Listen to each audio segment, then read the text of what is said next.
Tu vois Joe, les chiffres ne mentent pas et ils épellent le mot désastre pour toi, Sacrifice. Salut tout le monde, on se retrouve aujourd'hui pour l'unboxing du mois de janvier. Et pour ce mois de janvier, on a de bonnes surprises, mais vraiment de très bonnes surprises, puisque, vous le remarquez peut-être pas pour le moment, mais je suis habillé aux couleurs de la meilleure fédération britannique du monde.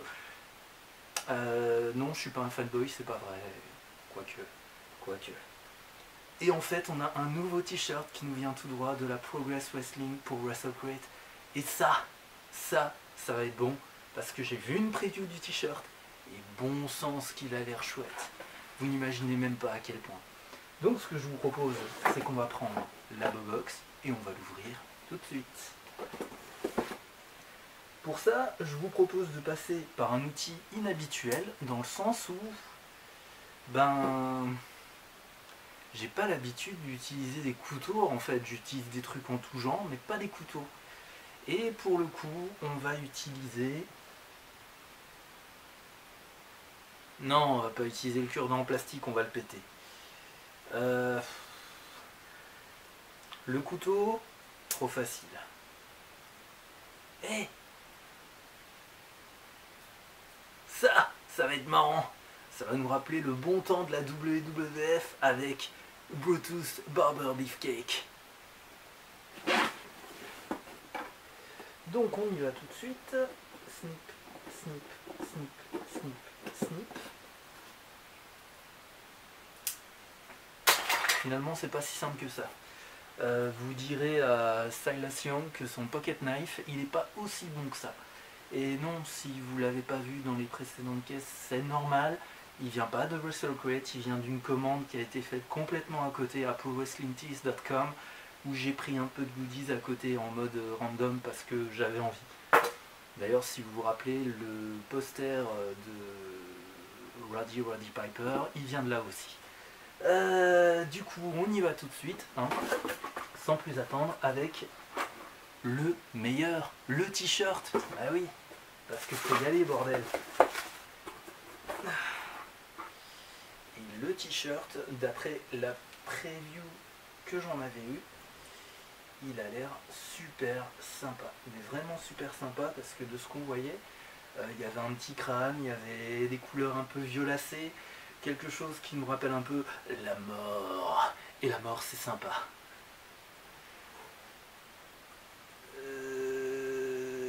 Ouais. Et oui, effectivement, le t-shirt est superbe.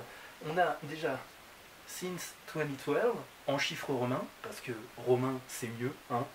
Je peux le dire. Je suis un romain, après tout.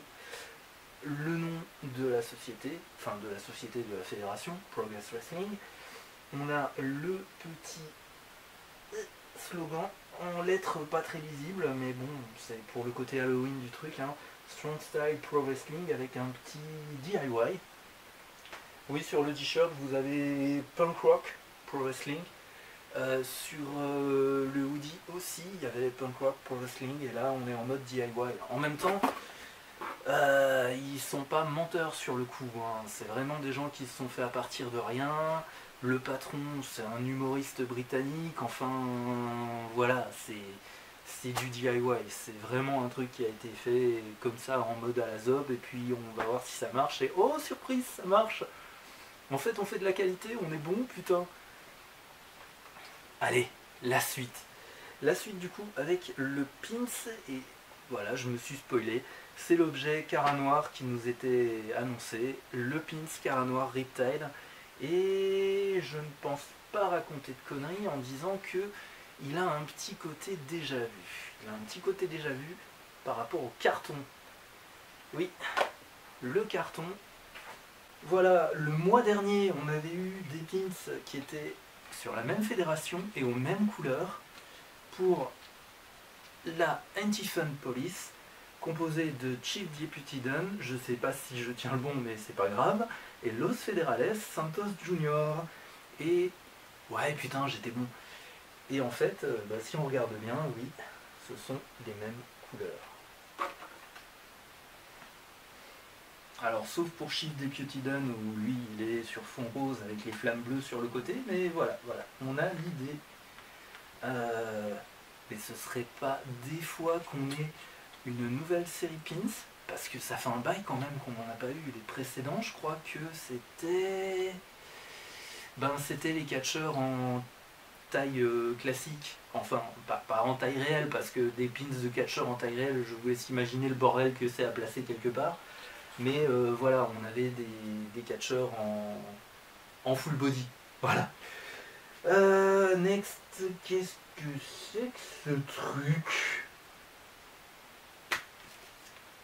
Un shaker de boisson protéinée, je sais pas comment on appelle ça réellement en français, mais voilà, c'est un protein shaker, et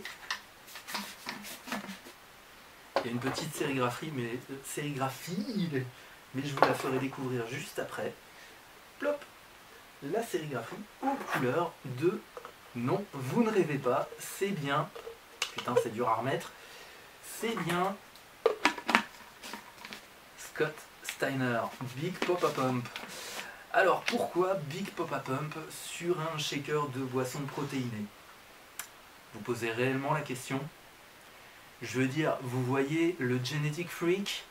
Vous voyez le mec addict de stéroïdes? Non, parce qu'on va pas se mentir. Dans les années 90, c'était le plus gros babyface que la WWF ait jamais porté, parce qu'il était aux côtés de son frangin, c'était un mec complètement imberbe à cheveux longs, il était très bon, il était aérien, il était musclé, il était... Je pense que c'était le rêve de Vince, voilà. Et il est revenu, on sait pas trop pourquoi, à un moment, il s'est dit, tiens, si je me rasais les cheveux, ouais, parce que si j'ai envie de faire heel, en fait, les cheveux longs, ça le fait pas. Hein, Shawn Michaels. T'es d'accord, hein, les cheveux longs, ça le fait pas. Pourquoi il refuse toujours mes propositions? Fait chier ce con-là. Et du coup, il est venu comme ça en se disant, tiens, je vais porter des côtes de maille sur la tronche.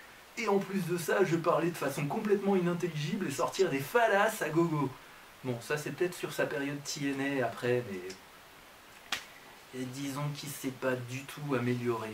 Et en plus, il était déjà très musclé comme ça au départ, et il est revenu en faisant des bisous à son biceps, parce que faire des bisous à son biceps, c'est un truc de catcheur, cherchez pas.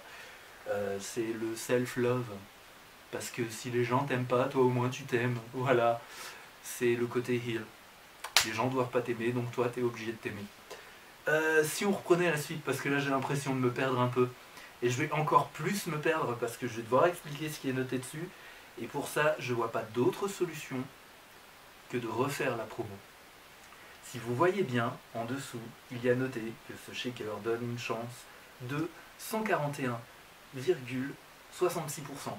C'est noté en 141 et 2 tiers, 2%, voilà, de chance de l'emporter. Pourquoi? Pourquoi? Eh ben, j'ai envie de dire que Scott Steiner, c'est le plus grand mathématicien du monde. Ou alors c'est le plus grand charlatan du monde en matière de mathématiques. Et je pense que c'est plutôt ça, parce qu'à un moment, il a fait ce qu'on fait tous en mathématiques. Il a fait une erreur de jugement et il s'est dit, je vais mélanger des chiffres qui n'ont aucun sens. Et comment vous le prouvez autrement qu'en refaisant la promo? Ben, en fait, il n'y a pas d'autre solution. C'est la seule méthode. C'est vraiment la seule méthode. On va reprendre la promo que je connais pas par cœur, donc il est possible que je me plante. Donc si vous voulez bien, on va faire un cut maintenant et on va reprendre après que j'ai vu la promo pour essayer de la débunker. À toutes. Donc, je reprends.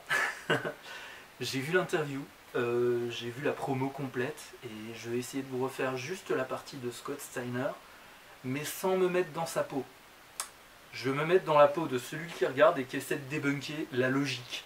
Parce qu'il y a une partie qui est logique. Il y a quand même une partie qui est logique. Il y a un moment où ça part en couille, vraiment, mais c'est...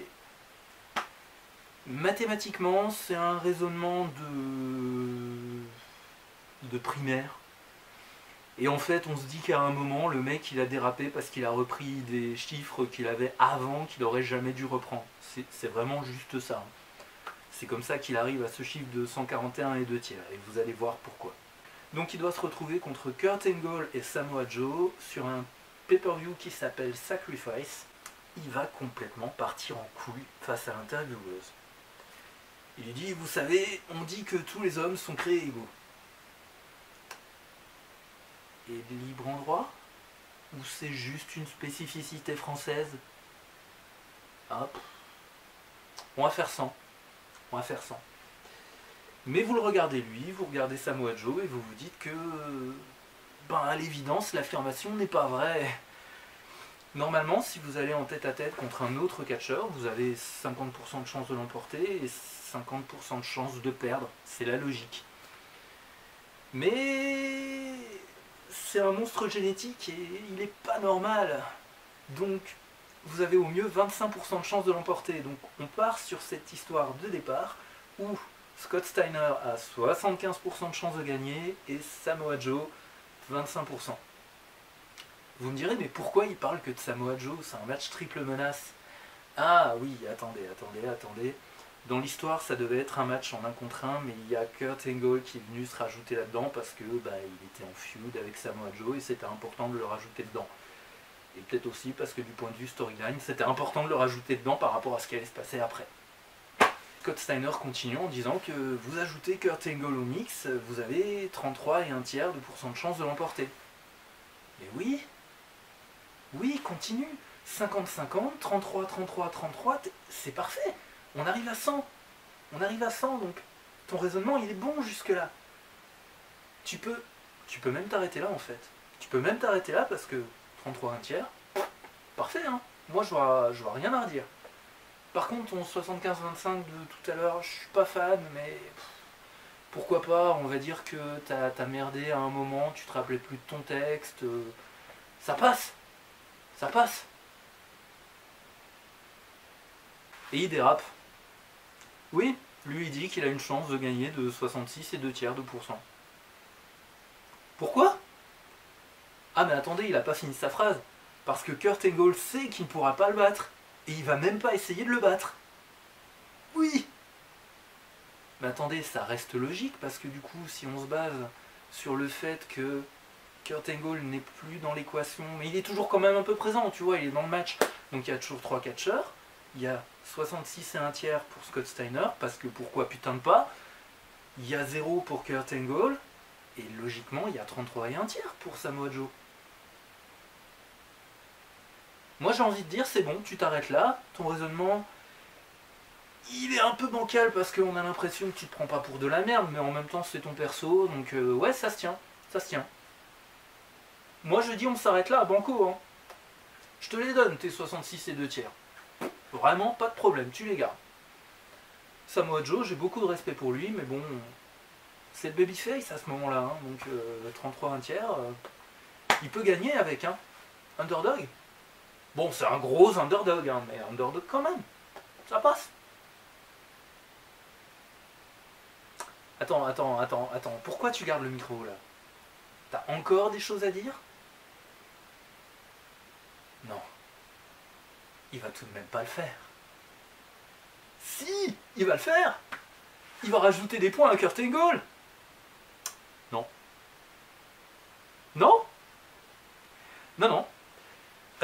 Vous savez, vous avez peut-être des souvenirs de ce que vous faisiez au collège quand vous vous trompiez dans un signe et que du coup, à un moment, au lieu d'un plus, vous mettiez un moins et que ça commençait à partir en couille. C'est à peu près ça, mais en pire. Lui, il prend une équation d'un côté, une équation de l'autre, et il mélange les deux, même si elles n'ont rien à voir. Tu vois, t'as le triple threat match avec 66 de tiers, 33 un tiers, t'as le one-on-one avec 50-50 qui devient 75-25, parce que pourquoi, putain de pas?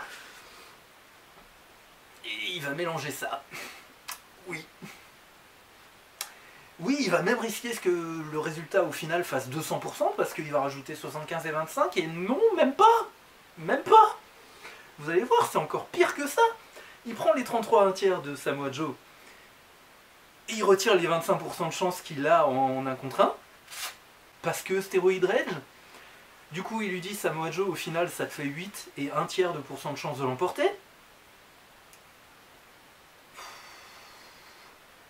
Non, mais là, il y avait Underdog, mais 8 et 1 tiers, c'est du niveau de Bryan à WrestleMania 30.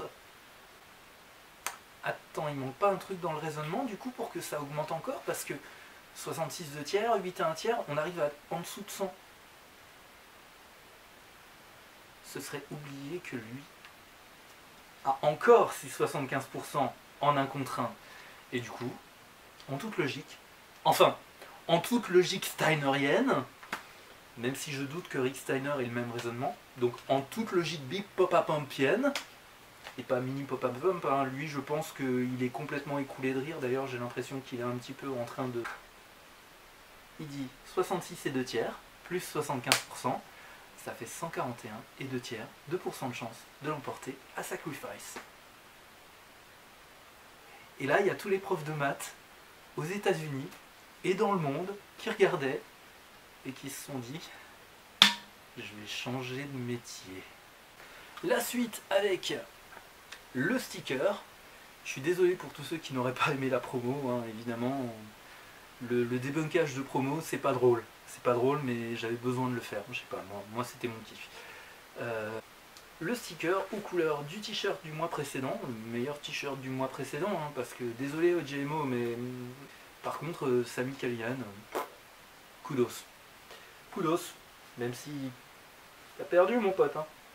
Ah, ils t'ont fait perdre, hein. Mais je te l'avais dit de toute façon qu'ils allaient te faire perdre. Fallait qu'ils jouent le côté... On va jouer la storyline de China jusqu'au bout. Et ouais. Next, le DVD Star Cave. Ben, j'ai l'impression que c'est un logo qu'on ne connaît pas en fait. Hein. Ouais. Grid Pro Wrestling, A Different Grid, avec un gros nounours.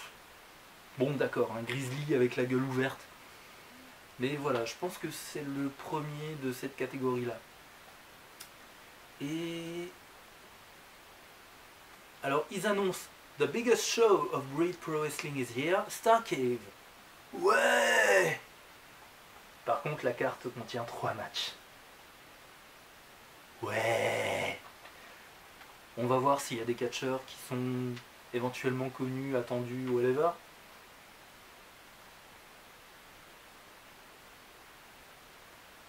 Ça va être compliqué. Le main event a l'air intéressant. Ouais, dans le main event, on a ce qu'on appelle un Breed Pro Women of Steel Title 4-Way Elimination Match. Women of Steel. Avec Ivy, championne, Gia Adams, Ruby Radley et Villa Scott. Je ne sais pas si vous vous rappelez de Villa Scott, mais à un moment, c'était l'une des valets les plus en vue à Ring of Honor. Elle a quand même été manager de Cedric Alexander, c'est pas rien. Hein, c'est pas rien. Lorsqu'il était en feud contre Moose, c'est pas rien. C'est pas rien. Et c'est une fille qui est vachement active sur les indés, et elle commence à poster des vidéos sur YouTube. Il y en a une que je vous recommande fortement. Le nom de la vidéo c'est My name is Villa Scott and I'm a pro wrestler ou un truc comme ça. Bah, elle explique simplement que c'est son métier de rêve et son rêve a l'impression un peu de tourner au cauchemar, mais elle veut continuer malgré tout contre vents et marées. C'est beau. Non, non, franchement c'est joli. C'est joli. C'est un métier qui est plein de contradictions. Faut avoir le feu sacré. Hein. Yep. Bon, bah je sens que ça va être une déception. Hein. Sérieux, regardez-moi le DVD. Chez moi, on appelle ça un fond d'écran Windows en mosaïque. On a le logo de Star Cave avec le petit logo du nounours. Si je vous le montre là, vous le verrez pas parce que de toute façon, ma caméra est dégueulasse et en plus de ça, il faudra un microscope pour le voir. Non, même en jouant avec les lunettes, ça marche pas. Et ouais, bah à ce niveau-là, de toute façon, il est bleu, hein, on n'a pas besoin de le montrer. Il est bleu. Bon, bah ça va être décevant parce que... oh, wait. C'est noté and much more. Donc si c'est les noms les plus intéressants qu'ils ont annoncés, ça risque d'être intéressant, dis donc. Non, Romain, sois pas de mauvaise foi, il y a peut-être des surprises. Next, avec le flyer. Le flyer qui nous propose du North Wrestling On Demand, et il y en avait il n'y a pas si longtemps que ça et j'en avais pas profité Donc si vous voulez, utilisez le code WrestleCrate20 pour accéder à l'offre en question. Voilà. La suite, alors c'est une personne qui avait été aussi annoncée, d'ailleurs il avait été annoncé dans la plaquette de décembre, c'est Grado. Grado qui est le catcheur indépendant au Royaume-Uni, le plus connu peut-être parce qu'il a fait pas mal de taf à Impact. Et puis il est assez caractéristique. Vous voyez le sac banane qu'il a autour du cou. Oui, il le porte bizarrement, mais pourquoi pas. C'est un catcheur qui a fait des entrées souvent remarquables. Faut voir l'entrée qu'il a faite sur du Madonna. Ouais. Non, mais le catch, c'est bien, hein, c'est très mature. Non, vraiment, je vois pas ce que vous le reprochez. Allez, la suite. Avec le magazine. Alors, bah, j'ai pas vu du coup. Oh, Wrestle Talk. J'ai l'impression qu'ils ont un peu changé de style. À voir, mais ouais, je crois qu'ils ont un peu changé de style. Et puis, du coup, derrière, on a une pub pour. Ils les sortent vraiment en. Ah, c'est un best-of. C'est un magazine full color avec beaucoup de texte. Donc, c'est un magazine qui se lit pas rapidement du tout. Mais il y a des photos sympas dedans. On a vu Will Ospreay tout à l'heure. Là, on avait pas vu Dustin Rhodes. Et à côté, une man page contre Sammy Guevara. On a du Finn Balor en dessous. The Villain, Marty Scurll. Pardon, je suis pas un fanboy, c'est pas vrai. On a un Rey Mysterio ici en Dunk the Clown. Ah non, pardon, c'était le Joker de Joaquin Phoenix. Oui, ben désolé, ça fait un peu Dunk quand même. Hein. Bref, il y a une cinquantaine de pages comme ça, c'est super sympa. Voilà. Et c'est terminé. Ah non, c'est pas terminé. C'est pas terminé parce qu'on a un dernier autographe que je vois pas très bien qui c'est, sauf avec la lumière peut-être, mais non, même pas. Bah voilà, c'est le fil rouge. C'est The OJMO dont on parlait tout à l'heure avec le t-shirt qui était peut-être un peu décevant le mois dernier, mais c'est peut-être aussi parce que moi et le Rose, on n'est pas spécialement copains. Et il a rajouté un petit message. Now we play.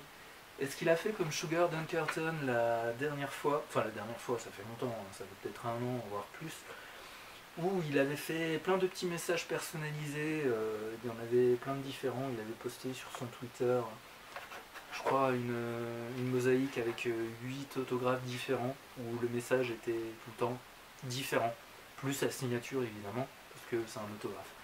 Et donc voilà, ben c'est fini. C'est peut-être un peu décevant. Faut voir ce que nous réserve le DVD, est-ce qu'il va y avoir plus d'indications là-dedans, à voir.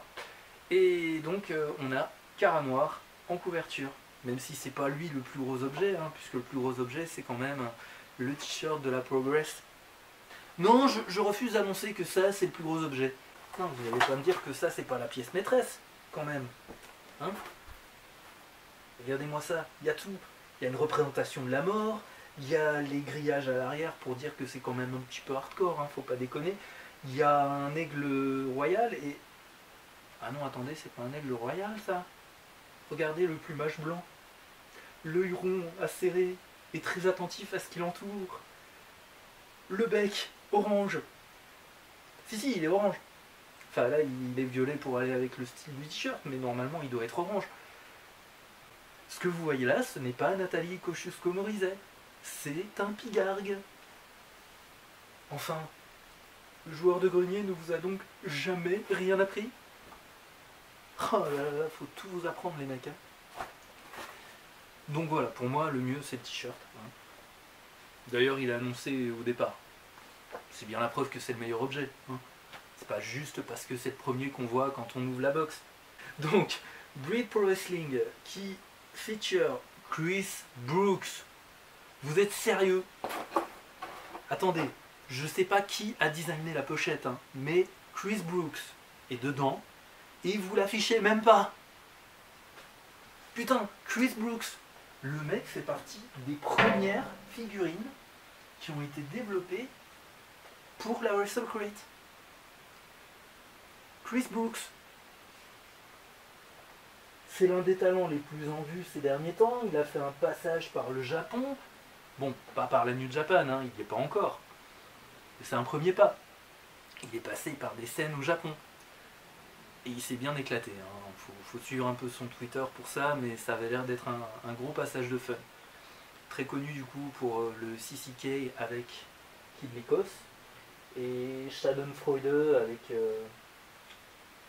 avec d'autres catcheurs. Schadenfreude dont j'avais peut-être parlé il n'y a pas longtemps en disant que il y a beaucoup de catcheurs qui évoluent dedans en fait. C'est le nouveau Bullet Club, non? The Anti-Fun Police. Pareil, je veux bien qu'ils sont pas hyper connus, mais on a eu dans les dernières figurines que j'ai peut-être pas exposées, non, parce que du coup, je sais pas, j'ai dû le poser dans un coin, il est peut-être sur le meuble de la télé. Ouais, ça doit être ça. Je vais pas bouger pour le coup, tant pis. The Anti-Fun Police. On les a en pins le mois dernier. On les a dans ce DVD. Pourquoi c'est pas indiqué sur la jaquette? Ils commencent à être connus, ils ont fait un passage par Defiant.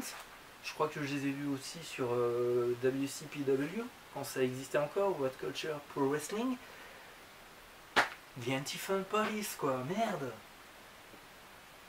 Vida Scott, elle était annoncée il y a... Non mais...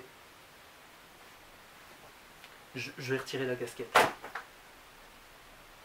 Pourquoi? Voilà pourquoi! Ils ont mis Simon Miller, putain! Ils ont mis Simon freaking Miller! Et ils en parlent pas! Je me casse. Non mais je suis désolé, ça m'irrite encore plus que le problème de mathématiques de Scott Steiner. Ça, à la limite, je pourrais comprendre. Mais putain, il y a 3 catcheurs vachement en vue qui sont présents souvent au niveau des Wrestle Crate. Ils sont même pas annoncés sur la putain de jaquette. Mike Bailey, mais pareil. Non, là franchement, c'est un mauvais choix de la part de celui qui a édité la jaquette. C'est dommage. Du coup, j'ai quand même du mal à comprendre. Les mecs, ils pourraient dire que leur show, il y a eu telle personne, telle personne, telle personne. Ils ont eu Simon Miller, ils ont eu Chris Brooks, ils ont eu Mike Bailey. Ils l'indiquent pas. Le Wrestle Talk Magazine numéro 14, et mon dieu, on a dû en louper un paquet de numéros. Et le North Wrestling On Demand, et surtout, le mois prochain, qui c'est qui vient, hein? Qui c'est qui vient? C'est Finn Balor? Mais oui, mais c'est Finn Balor, hein? Oh, Finn NXT. Et bon, il y a peut-être un spoiler sur le coup, parce que on va savoir ce qu'il y aura. C'est un objet signé, il est en train d'utiliser un stylo et puis un truc rouge. Voilà. Bon, j'espère que ça vous a plu, j'espère que le montage va pas être trop compliqué. Oh putain de merde, ça va être l'enfer. Je vous remercie d'avoir suivi la vidéo, j'espère que vous allez quand même regarder la promo, mais comme je vous ai dit, je vais prévoir un timecode pour que vous puissiez l'éviter. Et on se dit pas vraiment au mois prochain parce que j'ai beaucoup de retard étant donné que j'ai été malade. Et on va espérer que ce soit mieux. Hein, les chiffres ne mentent pas. Et ils disent que Scott Steiner est un crétin abyssal.